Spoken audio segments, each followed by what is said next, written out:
One was that Japan is clearly militarizing again. Le Japon se remilitarise clairement après de nombreuses décennies sans le faire. En partie, il le fait à la demande de l'Occident collectif. En même temps, il explore également jusqu'où il peut tirer parti de la faiblesse relative des Américains dans la région. Les États-Unis sont très dispersés et le Japon essaye d'étendre ses propres ailes. Sett Australis swals proth, et midden i thermochusting des vas six perides sur dniblik and de foreign curry buried tea bionament. Break free a little of some of the post-war shackles that the Americans have put on them.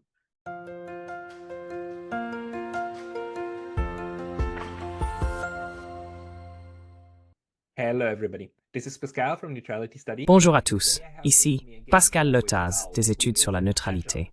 Aujourd'hui, j'ai de nouveau avec moi Warwick Powell, qui est professeur adjoint à l'Université de technologie du Queensland à Brisbane. Il est également Senior Fellow à l'Institut Taipei, un groupe de réflexion internationale non gouvernemental basé à Pékin. Warwick a accepté de me rejoindre à nouveau pour discuter du plus récent sommet trilatéral entre le Japon, la Corée du Sud et la Chine, ainsi que de son récent voyage à Pékin. Je pense que le discours politique actuel en Chine et le sommet méritent plus d'attention qu'ils n'en reçoivent. Le sommet, en particulier, fournit des indices significatifs sur la manière dont le Pacifique tente de structurer ses relations. Warwick, merci beaucoup de nous rejoindre aujourd'hui. Warwick, thank you very much for coming online today. Ravi de te revoir, Pascal. Warwick, Juste avant que nous commencions l'enregistrement, vous avez mentionné que vous reveniez récemment de Pékin et que les gens là-bas sont confus. Pourriez-vous développer cela? Could you expand on that? Yeah, look, I've just spent the last week in Beijing meeting with folk in government. Oui, écoutez, je viens de passer la semaine dernière à Pékin à rencontrer des personnes du gouvernement, des institutions de recherche, des think tanks, des entrepreneurs et d'autres personnes de différents horizons. Cela inclut des Chinois, des Américains en Chine, des Scandinaves en Chine et des Australiens en Chine. Ils se grattent tout la tête, se demandant pourquoi, où et quand l'Occident collectif semble avoir perdu sa capacité de raisonner. Les preuves qu'ils évoquent consistent systématiquement en des décisions qui intensifient les conflits, plutôt que de trouver des issues pour toutes les parties impliquées. Au lieu de résoudre les problèmes par des négociations et la diplomatie, l'Occident collectif semble tout escalader. Cette approche est clairement nuisible aux intérêts de l'Occident collectif. In ways that are quite clearly harmful to the collective West's own interests. This is like one of the common themes now for me. Cela a été un thème récurrent pour moi au cours des derniers mois, voire d'une année. Nous traversons une énorme crise de réalisme. Beaucoup de ce que nous voyons en ce moment, en particulier l'escalade en Europe, a un certain sens pour les États-Unis, mais aucun sens pour les Européens. C'est très dangereux. La manière dont l'Occident collectif confronte tout le monde dans un schéma ami ou ennemi n'a aucun sens. C'est comme si vous ne pouviez pas avoir de relations bénéfiques à certains niveaux, tout en étant en concurrence à d'autres. Ce qui était la norme pendant les 30 dernières années de l'ère post-guerre froide. Il y avait un consensus selon lequel, en particulier avec la Chine, vous pouviez être en concurrence à un niveau et coopérer à d'autres. Tout cela semble être jeté par la fenêtre. Les gens en Chine essaient-ils de donner un sens à cela d'une manière ou d'une autre?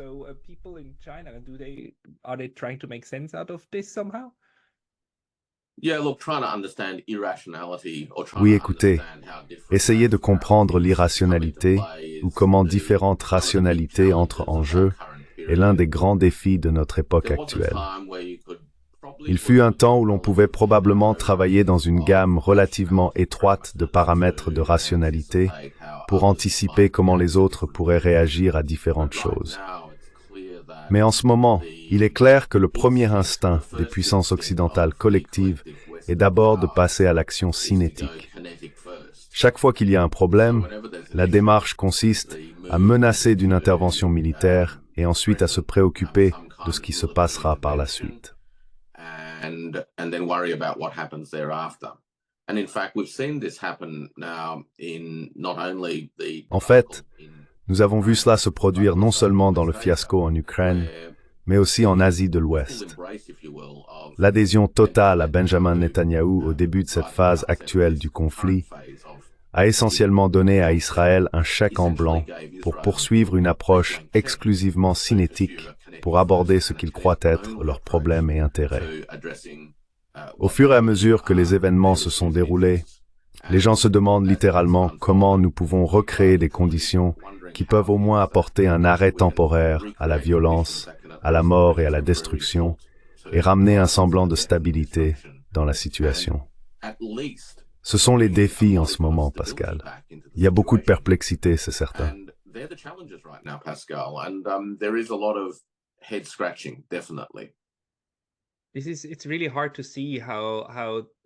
Il est vraiment difficile de voir comment nous pourrions parvenir à une situation plus stable, surtout en Asie de l'Ouest.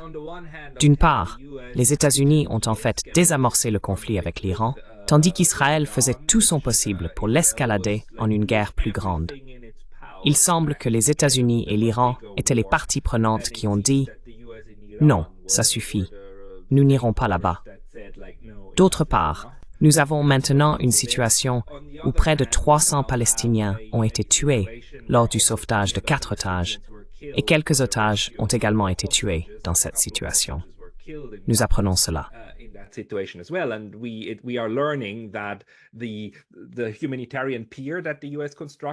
L'aide humanitaire que les États-Unis ont construite a été partiellement utilisée à cette fin, et les troupes américaines ont été activement impliquées dans cette offensive, ce qui constitue une violation du droit international à plusieurs niveaux.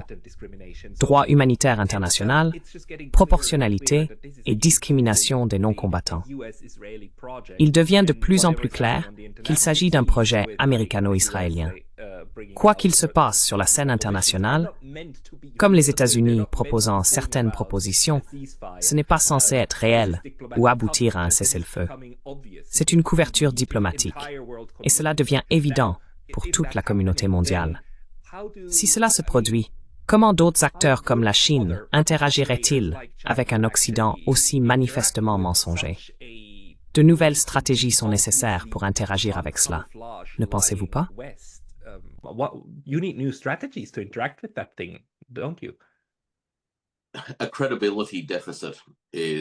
Un déficit de crédibilité est certainement l'état de base des choses en ce moment. Comme vous l'avez mentionné, les actions des institutions telles que le Conseil de sécurité n'ont été que des feuilles de vigne pour dissimuler les actions sur le terrain.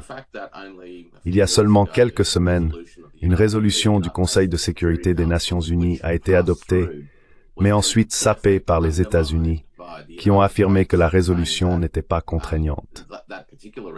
Cela a essentiellement détruit la crédibilité du Conseil de sécurité et de Tate-Mythe à l'avenir.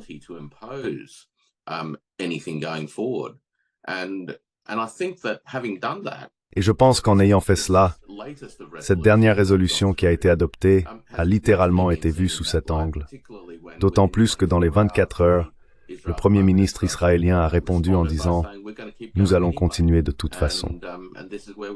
C'est là où nous en sommes à nouveau. C'est un problème de crédibilité.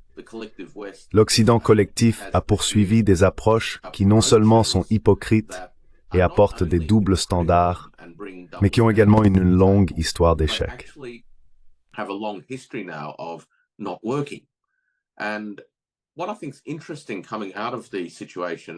Ce que je trouve intéressant dans la situation à Gaza et en Asie de l'Ouest, c'est que les États arabes ont accepté de chercher une conférence internationale. Cette conférence vise à contourner les limitations des Nations Unies et du Conseil de sécurité de l'ONU. L'objectif est de rassembler une masse critique qui pourrait créer des conditions pour que les parties viennent à la table des négociations. La situation est si grave que les combattants trouveront très difficile de s'engager les uns avec les autres de bonne foi. Beaucoup de travail devra être fait avant même d'atteindre le point de départ. Cependant, il y a un effort international, en particulier de la part des États arabes, travaillant avec la Russie, la Chine et d'autres, pour au moins créer un environnement où le dialogue pourrait être possible. an environment where that may be possible. Oui, et je pense qu'il est également important de reconnaître que les seuls efforts diplomatiques qui méritent vraiment ce nom, visant à mettre fin au conflit, ou au moins à atteindre un point où les négociations peuvent commencer, viennent d'Asie occidentale elle-même, en particulier du Qatar et d'Oman. Ce sont des États très pivots pour lancer la diplomatie. Il y a aussi une certaine diplomatie de coulisses qui se déroule là-bas, peut-être par l'intermédiaire de la Russie. Mais le Qatar et Oman sont des acteurs clés. Ce que nous voyons, c'est que l'ordre d'après-guerre mondial, qui régissait autrefois la relation entre le bloc occidental et dans une certaine mesure l'Union soviétique, et qui est ensuite devenu le système mondial pendant 30 ans, est en train de s'effondrer. Le principal promoteur de ce système, les États-Unis, se retire en fait et utilise toute sa force pour démanteler ce système.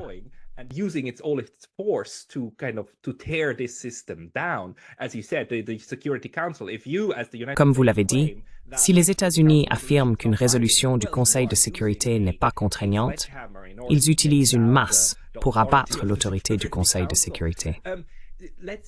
Passons un peu à l'Asie de l'Est. Il me semble que le seul espoir réside dans les autres acteurs et participants et dans la manière dont ils interagissent les uns avec les autres, en excluant les États-Unis. En Asie de l'Est, la Corée et le Japon sont clairement alignés avec les États-Unis dans une large mesure dans de nombreux domaines. Cependant, je ne les catégoriserai pas comme faisant partie de l'Occident collectif, de la même manière que l'Europe. La Corée du Sud et le Japon semblent agir différemment de l'Europe. Quelle est votre impression?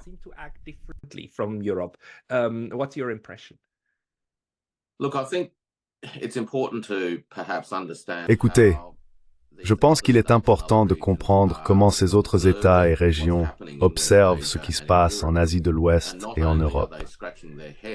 Ils ne sont pas seulement perplexes face à l'irrationalité apparente des approches de l'Occident collectif, mais ils tirent également des leçons très concrètes de ces expériences.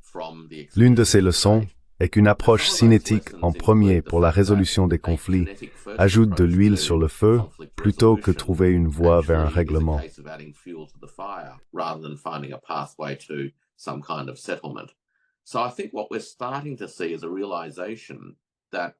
Donc, je pense que ce que nous commençons à voir, c'est une prise de conscience qu'un style particulier de gouvernance internationale qui repose sur une approche militaire et cinétique pour la résolution des problèmes ne fonctionne tout simplement pas. Vous ne pouvez pas imposer des solutions par la force et vous attendre à ce qu'elles perdurent. Clairement, elles ne le font pas. Cela signifie que les acteurs partout commencent à réaliser que la seule façon de traiter des questions contentieuses et difficiles qui ont souvent tourmenté des zones, des régions et des relations bilatérales pendant des décennies ou plus est de construire des solutions consensuelles.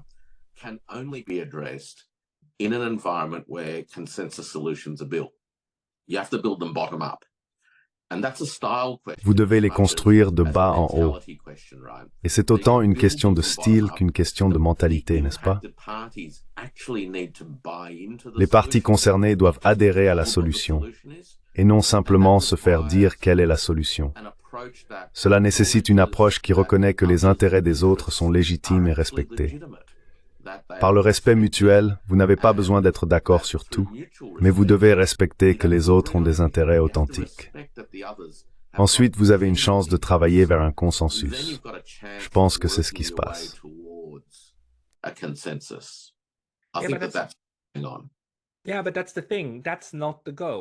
Oui, mais c'est ça le problème. Ce n'est pas l'objectif. Du côté des États-Unis et de l'Occident collectif, l'objectif est d'abord cinétique, comme vous l'avez correctement souligné. L'objectif est d'intervenir avec la force militaire. Le reste n'est qu'un camouflage pour faire croire à votre propre population que vous avez tout essayé. Vous savez, nous avons tout essayé, sauf parler à nos homologues, conclure un accord et réellement négocier. Mais nous avons fait tout le reste. Le récit que nous entendons dans les médias est purement destiné à la propagande de votre propre population. D'un autre côté, l'objectif semble être d'abord cinétique. While on the other hand, the goal seems to be kinetic first. And the reason why I would like to talk about East Asia is because we have... Et la raison pour laquelle je voudrais parler de l'Asie de l'Est est que nous avons vu quelque chose qui m'a surpris. Un sommet trilatéral entre la Chine, le Japon et la Corée du Sud au plus haut niveau. Du côté chinois, ce n'était pas Xi Jinping, mais le Premier ministre.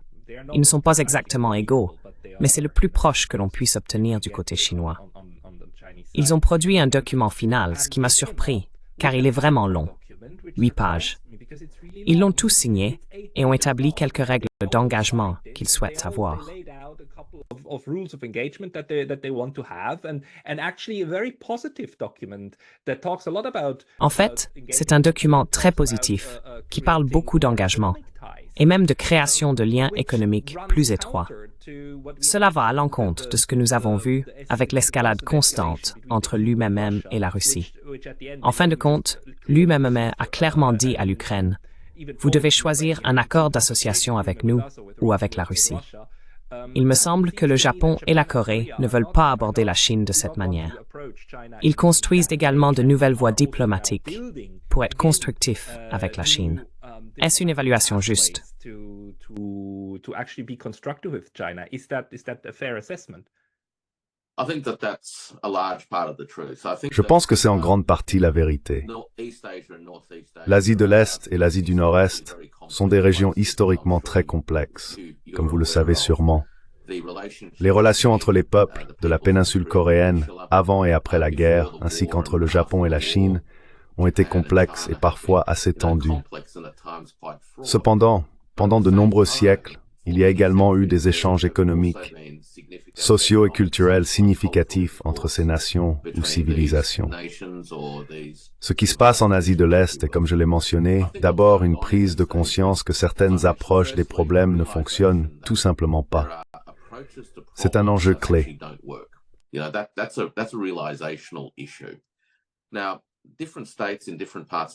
Maintenant, différents États dans différentes parties du monde auront des contraintes quant à la mesure dans laquelle ils peuvent se diriger vers une approche plus consensuelle.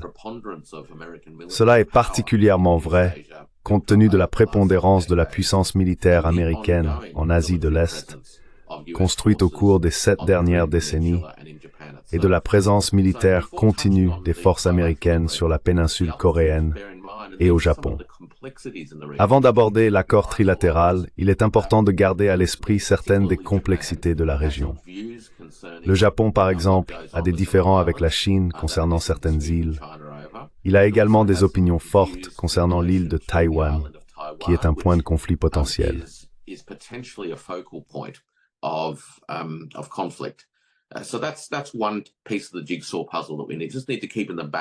Donc, c'est une pièce du puzzle que nous devons garder à l'esprit. La deuxième chose intéressante est qu'avant cette réunion trilatérale, le Premier ministre japonais Kishida était en fait à Washington pour une autre réunion trilatérale avec les États-Unis et les Philippines. Cela met en évidence plusieurs points. L'un est que le Japon se remilitarise clairement après de nombreuses décennies sans le faire. En partie, il le fait à la demande de l'Occident collectif. En même temps, il explore également jusqu'où il peut tirer parti de la faiblesse relative des Américains dans la région. Les États-Unis sont très étirés, et le Japon cherche à étendre sa propre influence.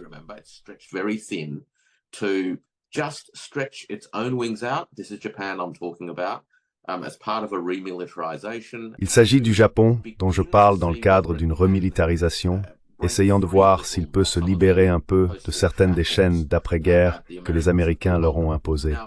Cela pourrait se dérouler dans de nombreuses directions différentes, et il est impossible de prédire. Cependant, l'une des choses que cela a faites est d'interférer avec la politique économique japonaise. Le Japon se rend compte qu'il ne peut pas se désengager des relations économiques qu'il a avec la Chine et la Corée à court terme. Mais à long terme, il y a d'autres opportunités dans la région. Ces opportunités sont déjà apparentes d'après l'expérience japonaise, comme les accords gaziers avec les Russes.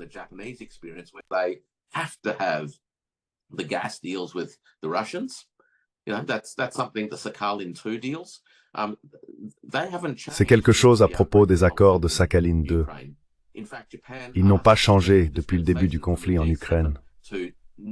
En fait, le Japon a demandé une dérogation spéciale au G7 pour ne pas sanctionner ce projet particulier, parce que le Japon a besoin de l'énergie. C'est la première chose. Mais la deuxième chose que je trouve intéressante, c'est ce qui se passe dans l'extrême-orient de la Russie, en particulier en Sibérie, et les interconnexions qui s'ouvrent là-bas avec la RPDC et la Chine.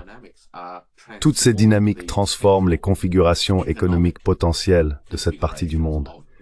Elles ouvrent de nouvelles opportunités pour le Japon et ceux de la péninsule coréenne d'avoir une orientation économique différente. Donc il y a beaucoup de fluidité en ce moment, Pascal, je pense.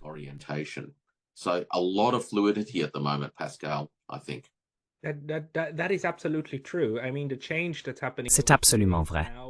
Le changement qui se produit ici est plus important qu'à n'importe quel moment au cours des 30 dernières années, je dirais. Beaucoup de gens oublient que la Russie et la Corée du Nord partagent une frontière terrestre et ont un accès direct l'une à l'autre. Les pourparlers de haut niveau entre la Corée du Nord et la Russie pourraient également avoir des implications économiques significatives. Ce que vous venez de décrire à propos du Japon et de sa sécurité, je crois aussi que c'est correct. J'ai assisté à plusieurs discussions entre des responsables de la sécurité japonaise, des penseurs et des personnes liées au gouvernement.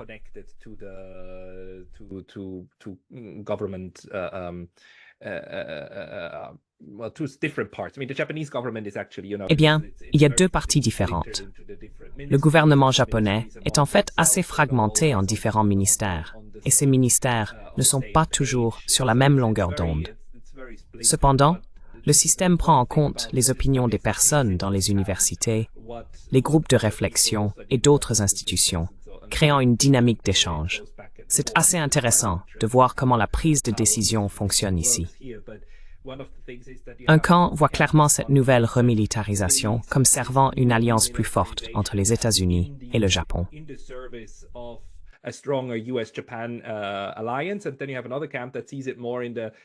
Et puis, il y a un autre camp qui le voit davantage en termes d'autosuffisance.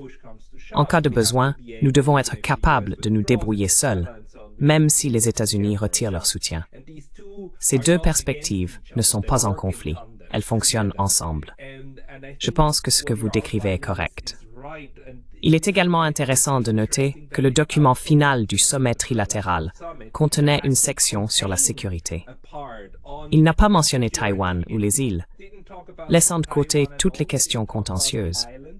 Au lieu de cela, il s'est concentré sur ce sur quoi les trois pays peuvent s'entendre, comme vouloir une Corée stable, ce qui est bien.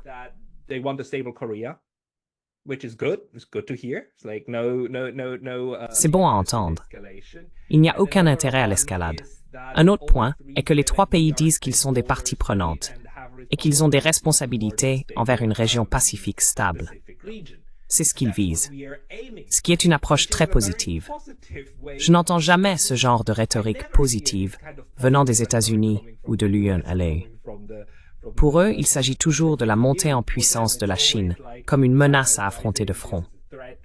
Ici, nous avons un document de résultat qui dit que nous sommes des partenaires égaux et que nous devons assurer la stabilité.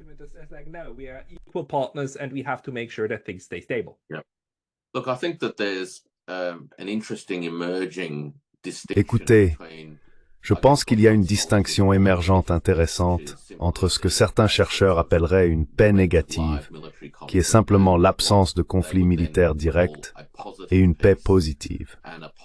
Une paix positive va beaucoup plus loin et est beaucoup plus large.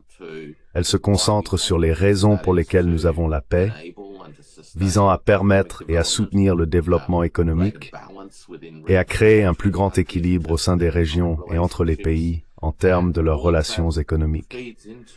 Tout cela alimente un cycle vertueux de stabilisation. Plus une région est stable, plus elle est équilibrée économiquement. Cela conduit à de meilleures perspectives économiques pour chaque pays, ce qui rend ensuite leur situation politique intérieure plus stable. Je pense que cette réalisation n'est pas explicitement énoncée dans le communiqué, mais est implicite. Un autre point important concernant une péninsule coréenne stable est la reconnaissance qu'il y a eu un certain changement dans la configuration.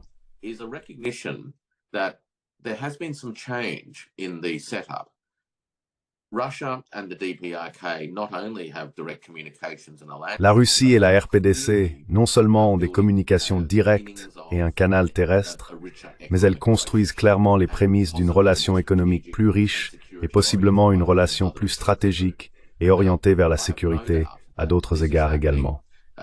Je n'ai aucun doute que cela se passe avec la connaissance des autorités de Pékin. Le deuxième point important est que la RPDC est maintenant véritablement capable de nucléaire. Cela est inquiétant à bien des égards, mais c'est une réalité. Les régimes de sanctions au fil des décennies ont cherché à empêcher ce résultat, mais ils n'ont pas réussi.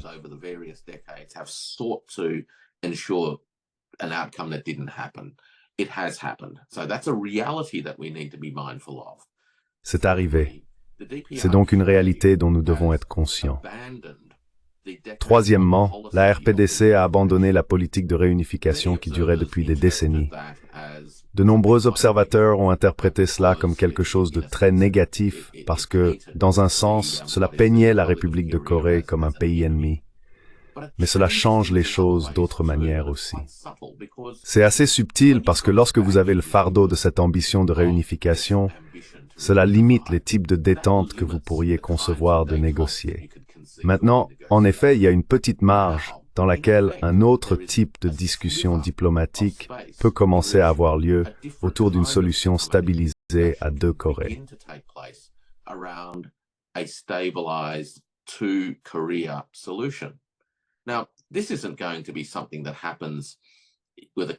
Maintenant, cela ne va pas se produire en un claquement de doigts. Aucune de ces choses n'est facile à réaliser. Souvent en diplomatie, de petits changements dans divers domaines peuvent créer de nouvelles fenêtres de possibilités. Il faut les saisir. Le défi dans toute la région, et je pense que c'était un fil conducteur sous-jacent dans la réunion trilatérale entre la Corée du Sud, le Japon et la Chine, est la prise de conscience qu'il y a une fenêtre d'opportunité pour reconfigurer ce à quoi pourrait ressembler une situation stabilisée en Asie du Nord. Situation might begin to look like. There's no way that this could have happened, ironically, without... Il n'y a aucun moyen que cela aurait pu se produire, ironiquement, sans que la RPDC devienne capable de nucléaire. Il n'y a aucun moyen que cela allait se produire sans que la RPDC, en effet, ait un conduit vers l'économie mondiale via la Russie. Et cela ne se serait jamais produit si la politique de réunification était restée en place. Ce sont donc des changements importants, mais subtils dans le paysage, ce qui me donne un peu d'espoir. Même si ce n'est pas un espoir optimiste, que les têtes plus sages de la région puissent aborder cette fenêtre avec des mains délicates, mais avec une vision d'une responsabilité partagée pour la stabilité.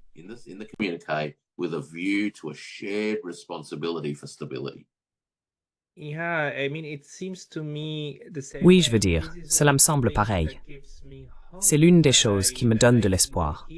Entendre ces mots positifs est encourageant car il n'est pas facile de faire un communiqué conjoint, surtout un qui est aussi long et qui aborde des questions importantes. On peut aussi voir que le Japon ne renoncerait jamais, du moins pour le moment, à sa relation de sécurité avec les États-Unis. Toute la stratégie de sécurité du Japon est construite autour de cela. Et vous avez des sommets trilatéraux avec les Philippines d'un côté.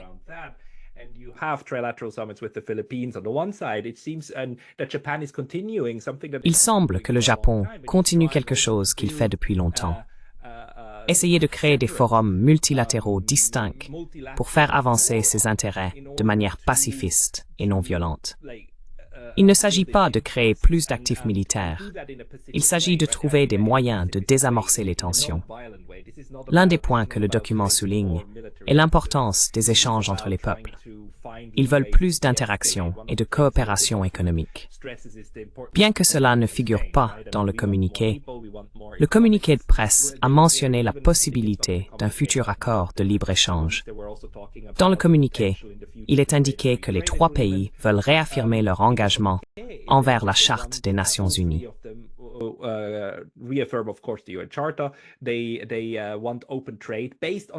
Ils veulent un commerce ouvert basé sur l'OMC, Organisation mondiale du commerce, y compris le mécanisme de résolution des différends qu'ils veulent rendre à nouveau fonctionnel, ce que les États-Unis obstruent actuellement. C'est donc le sous-contexte ici. Une autre chose qui m'a vraiment surpris, c'est qu'ils ont un article qui parle du système financier. Laissez-moi lire ceci pendant une seconde. Les trois d'entre eux se félicitent des progrès réalisés lors de la réunion des ministres des Finances et des gouverneurs des banques centrales de l'ASEAN, +3, en particulier l'approbation de la mise en place de la facilité de financement rapide avec l'incorporation de devises éligibles et librement utilisables comme devises de choix. C'est très intéressant. C'est essentiellement un indice caché vers la dédollarisation et l'utilisation de mécanismes qui ne passent pas par les États-Unis et SWIFT.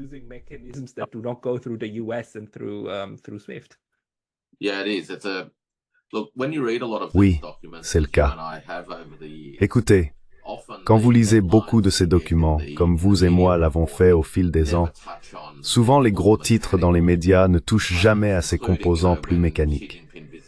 Par exemple, lorsque Xi Jinping a visité l'Arabie Saoudite il y a 18 mois, la couverture médiatique était extensive, mais les discussions sur l'utilisation de la bourse de pétrole et de gaz de Shanghai étaient à peine mentionnées.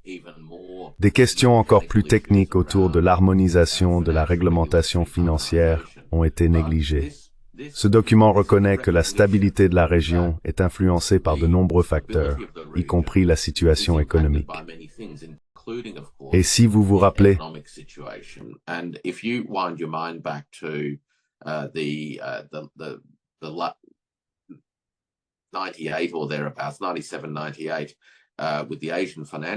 en 1987 ou 1998, pendant la crise financière asiatique, l'une des leçons collectives apprises dans toute la région a été la nécessité de mécanismes pour atténuer et alléger les éventuels problèmes de liquidité auxquels les pays individuels pourraient être confrontés.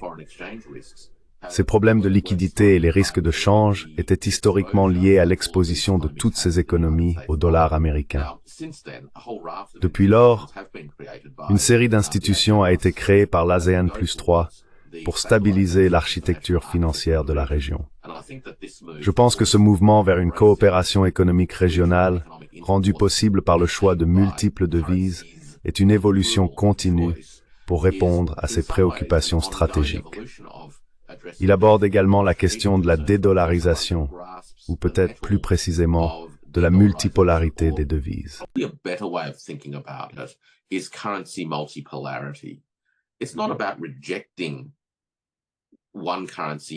ne s'agit pas de rejeter une monnaie au profit d'une autre. Il s'agit d'un changement systémique. Ce changement renforce la souveraineté économique nationale et minimise l'exposition des économies nationales aux décisions prises ailleurs. Je pense que c'est une avancée très constructive.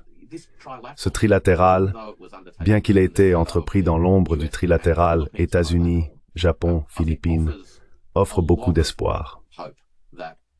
Les principaux acteurs de cette partie du monde réalisent que la première voie cinétique qu'ils ont vue se dérouler dans d'autres régions serait un désastre total ici.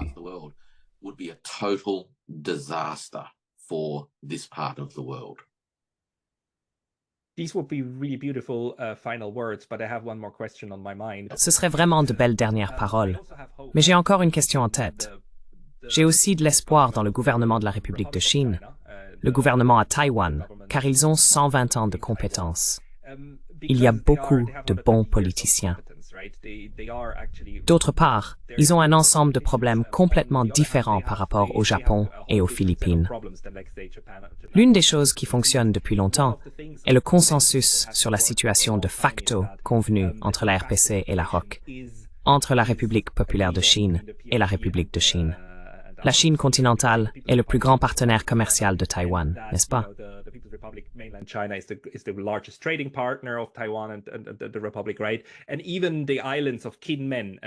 Et même les îles de Kinmen et Matsu La Chine continentale ne tente pas de les envahir ni d'y stationner ses soldats. Elles font partie de la République de Chine.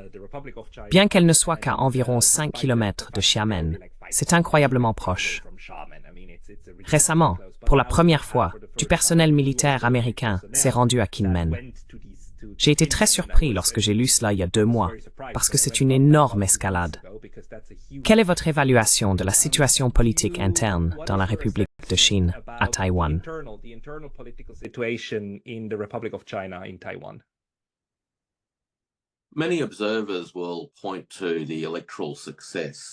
De nombreux observateurs soulignent le succès électoral de ce qui a historiquement été un parti orienté vers l'indépendance au niveau présidentiel. Mais ce qui est intéressant avec les systèmes électoraux, c'est qu'ils ont leurs propres règles. Et gagner une élection signifie simplement que vous avez satisfait à ces règles. Lors de l'élection présidentielle taïwanaise, le système est uninominal majoritaire à un tour.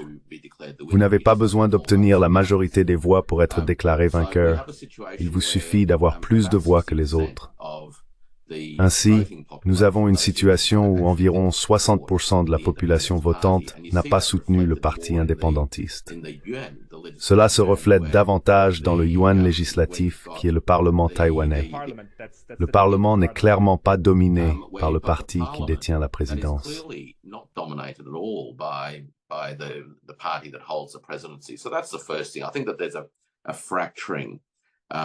Donc c'est la première chose. Je pense qu'il y a une fracture au niveau national. Un autre aspect intéressant de ce qui se passe autour de l'île est que la Chine continentale a récemment démontré ses capacités. Cela s'est produit après la visite de Nancy Pelosi et plus récemment après un discours de Lai Ching-te, le nouveau président. Ces démonstrations de force montrent plusieurs choses. L'une d'elles est la capacité de l'armée populaire de libération à se déplacer à une vitesse incroyable et à mettre en place les bases d'un cordon autour de l'île en 72 heures, ce qui est incroyablement rapide. Dans le cadre d'une seule Chine, l'île est considérée comme faisant partie du territoire souverain de la Chine.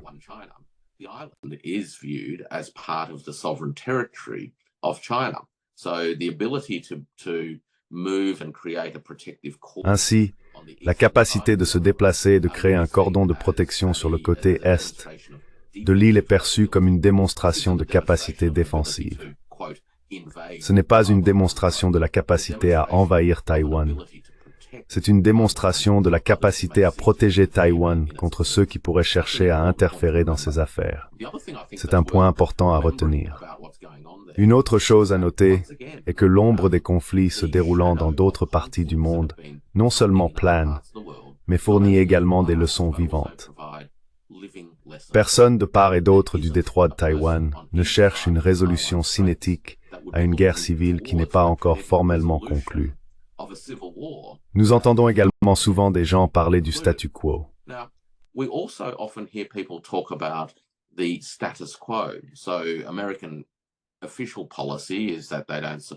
Donc, la politique officielle américaine est qu'ils ne soutiennent pas un changement unilatéral du statu quo. Ce qui est vraiment débattu, bien sûr, c'est ce que le statu quo implique réellement. L'implication de la vision américaine du statu quo est que l'île de Taïwan, en fait, peut continuer à se comporter comme un pays de facto. C'est ce que la position américaine implique de plus en plus. Au cours des 20 dernières années, elle a entrepris un programme de tranchage de salami de la politique d'une seule Chine. Elle a fourni des armes à l'île et offert une formation, entre autres choses.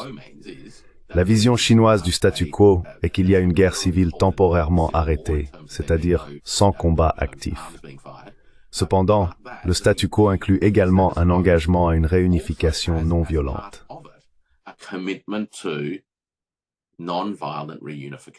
Oui. C'est le statu quo. Et c'était le statu quo tout au long des 2 dernières décennies. Il y a eu un effort vers l'alignement, l'interaction et la normalisation dans l'espoir que cela conduirait d'une manière ou d'une autre à une réunification pacifique. Du côté chinois continental, c'est le statu quo que les États-Unis ont progressivement érodé et sapé.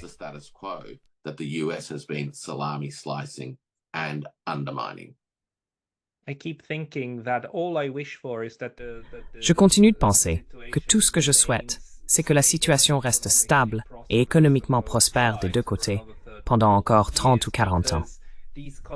Ces conflits ont tendance à évoluer, et nous avons vu cela au cours des 70 années que ce conflit a duré. Le conflit portait à l'origine sur la question centrale. Qui est la Chine?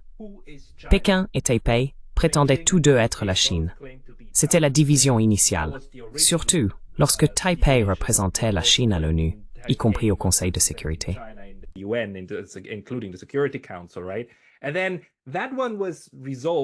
Et puis cela a été résolu dans le sens où aujourd'hui, personne dans le monde ne rêverait encore d'appeler Taipei Chine. Même les Taïwanais minimisent leur propre nom, la République de Chine. Ils minimisent cela. Le conflit s'est transformé en la question de savoir si Taïwan est différent de la Chine. Oui ou non? C'est un endroit très différent. Le fait est que, si nous pouvons avancer dans les 30 prochaines années, le conflit changera probablement encore. Ma grande question est, pouvons-nous le maintenir stable assez longtemps pour qu'une résolution pacifique émerge?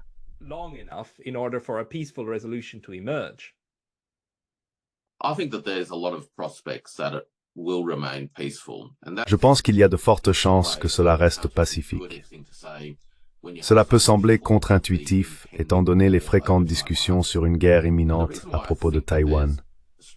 Cependant, la raison pour laquelle je crois qu'il y a de fortes chances d'éviter un conflit militaire est que ni le continent ni ceux de l'île n'ont un intérêt particulier à se faire la guerre. Il y a un engagement à éviter de raviver les aspects cinétiques de la guerre civile, en partie à cause des relations familiales qui lient encore les personnes vivant des deux côtés du détroit de Taïwan. Il existe une voie vers la réunification. À quoi cela ressemblera, quel sera le règlement politique et quelles seront les dispositions institutionnelles sont autant de sujets de discussion et de débat.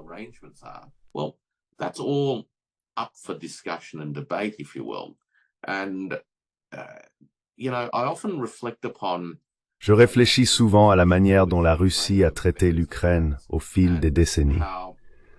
En raison d'une attitude pragmatique, la Russie était prête à accepter certains arrangements ces dernières années qu'elle n'aurait peut-être pas acceptés à une autre époque et dans un autre contexte. Je crois que le temps peut accomplir des choses étonnantes. Il existe un réservoir de volonté des deux côtés du détroit de Taïwan pour parvenir à une résolution pacifique qui profite aux habitants de cette région. Cette résolution devrait offrir à chacun la possibilité de vivre en paix et en prospérité. C'est pourquoi je pense que les chances d'un conflit localement instigé sont négligeables.